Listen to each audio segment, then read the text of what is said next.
सब पे नजर अंदर की खबर।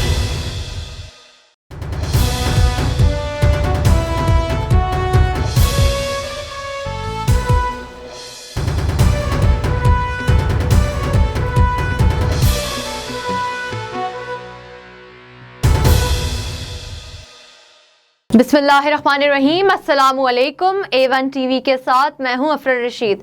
नाजरीन, आपको एक अहम खबर से आगाह करते चलें। सिंध के वजीर तालीम सईद गनी ने मुतनब्बे करते हुए कहा है कि स्कूलों में SOPs पर अमल नहीं हो रहा, जिससे ऐसा लग रहा है कि स्कूलों को बंद कराना पड़ेगा। सईद गनी ने मजीद कहा कि स्कूलों और कॉलेजेस में कोरोना के टेस्ट कराए गए हैं, जहां 13,000 तलबा के टेस्ट में से 88 तलबा में कोरोना की तस्दीक हुई है। अगर महसूस हुआ कि चीजें दुरुस्त सिमत में नहीं जा रही तो स्कूल बंद करने में देर नहीं करेंगे, बच्चों की सेहत पर कोई समझौता नहीं करेंगे।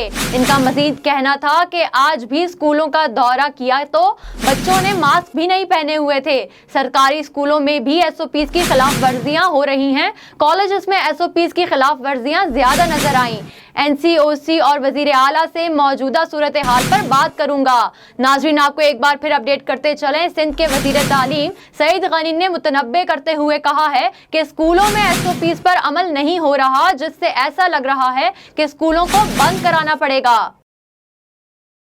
A1 टीवी से फिल वक्त इतना ही। मजीद खबरों और तफसीलात के लिए आप विजिट कर सकते हैं हमारी वेबसाइट a1tv.pk और आप हमें फेसबुक और यूट्यूब पर भी फॉलो कर सकते हैं।